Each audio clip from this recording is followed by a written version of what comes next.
l'Afrique. Vos ennemis ne sont pas nos ennemis. Vos héros ne sont pas nos héros. Vos fantasmes ne sont pas les nôtres. Et nous n'avons pas à subir les dommages collatéraux de votre bêtise.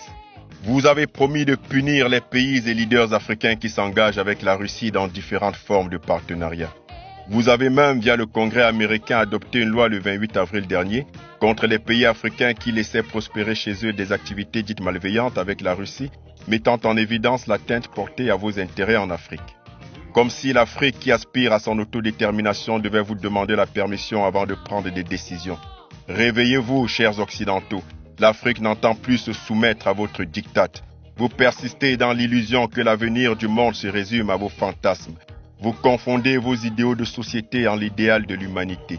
Vos obsessions capitalistes vous font mépriser la vie et les droits humains, vous qui prétendez donner en la matière des leçons à la planète entière. Chers Occidentaux, vous avez manifestement perdu la raison, si tant est que vous l'ayez jamais eue. Réinventez-vous un modèle autre que celui de la rapine, du viol, de la violence, du meurtre, de la spoliation et du mensonge, ou alors crevez. Car l'Afrique ne vous servira plus jamais de cobaye, de champ d'expérimentation ou de stock de matières premières. L'Afrique du 21e siècle n'est pas celle du 15e siècle, de la conférence de Berlin ou des années 1960. Voici des millénaires que vous piétinez notre dignité. Les peuples africains vous expriment leur ras-le-bol et vous emmerdent. La Russie n'est pas notre ennemi. La Russie ne nous a jamais esclavagisés ni colonisés pour nous piller. La Russie n'a jamais assassiné nos leaders politiques qui combattaient pour la souveraineté de leur peuple. La Russie ne nous a pas mutilés pour nous imposer sa culture et nous exploiter. La Russie ne nous a pas violentés pour imposer sa religion et nous asservir. La Russie ne nous a jamais imposé de système politique pour nous manipuler. La Russie ne s'est jamais ingérée dans nos affaires internes pour nous phagocyter. Nos objets cultuels et culturels pillés pendant la colonisation ne se trouvent pas dans les musées russes. Le franc CFA qui asphyxie nos économies depuis 1945 n'a pas pour responsable la Russie. Ce ne sont pas les Russes qui ont déstabilisé la Libye, l'Afghanistan, la Syrie, le Yémen, l'Éthiopie, le Soudan ni le Mali.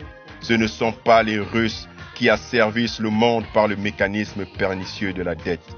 Ce ne sont pas les Russes qui polluent le plus la planète pour accélérer le réchauffement climatique. Ce ne sont pas les Russes qui ont des projets de dépopulation de l'Afrique par tous les subterfuges machiavéliques. Ce ne sont pas non plus les Russes qui plébiscitent l'homosexualité et la transsexualité pour combattre la famille traditionnelle et les codes et valeurs originelles de nos sociétés. Chers Occidentaux, vos héros ne sont pas nos héros, vos modèles ne sont pas les nôtres. Le roi Léopold II de Belgique qui a régné entre 1865 et 1907 est l'un des pires criminels que l'Afrique n'ait jamais connu, avec à son actif plus de 20 millions de civils congolais assassinés et mutilés, bien plus qu'Hitler que vous présentez comme le pire des monstres, avec pour seule raison la couleur de ses victimes. Et pourtant, vos livres d'histoire et vos rues rendent hommage à l'assassin Léopold II comme un civilisateur de l'Afrique et un contributeur majeur à la prospérité de la Belgique et de l'Europe, du fait du pillage du Congo, l'un des plus vastes et riches pays d'Afrique, qu'il avait décrété en son temps comme étant sa propriété privée.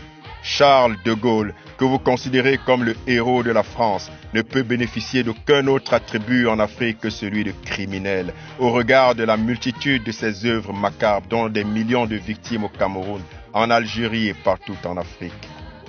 Au XIXe siècle, le docteur américain James Marion Sims a pratiqué des expériences chirurgicales sans anesthésie sur des centaines de femmes noires qui lui ont servi de cobayes humains. Pourtant, votre histoire retient qu'il est le père de la gynécologie moderne et une statue en sa mémoire trône à New York. Entre 1982 et 1992, Wouter Besson, alias Docteur de la Mort, a assassiné des milliers de Noirs en Afrique du Sud, conformément au programme gouvernemental de diminution de la population noire à l'aide d'armes bactériologiques. Et pourtant, il a été acquitté en 2002. Cher Occident, toute l'histoire du peuple noir est pavée de cadavres et écrite en lettres de sang du fait de la multitude de tes crimes. Le seul souvenir que l'Afrique garde de sa relation avec toi, c'est la désolation et le chaos. Cher Occident, tes lois, tes intimidations, tes manigances et tes compassions pour garder l'Afrique dans ton carcan hégémonique ne peuvent plus prospérer. Tes promesses d'aide, d'assistance, de droits de l'homme et de démocratie, tu peux les remballer. Ta face hideuse ne peut plus être tolérée en Afrique. Le divorce est consommé, le mariage était forcé. Pour l'Afrique, tu es son pire cauchemar. L'Afrique n'a pas à demander la permission de l'Occident pour choisir ses partenaires. Quand on est dans une relation où on vous ment, vous viole, vous humilie en permanence et sans interruption depuis le début, il faut partir en courant, car rien ne peut être pire. La Russie n'est pas la panacée pour l'Afrique, mais la bouée de sauvetage qui permet de passer de l'autre côté de la rive, loin des vautours, des crocodiles et des vampires.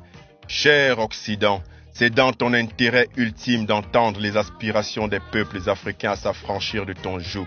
Mais si tu t'entêtes dans tes méthodes éculées, les populations africaines prendront leurs responsabilités, aussi bien à ton endroit qu'à celui de tes valets de l'intérieur. À bon entendeur, salut. C'était les chroniques de Paul Hila, analyste financier et géostratège. Bonne écoute.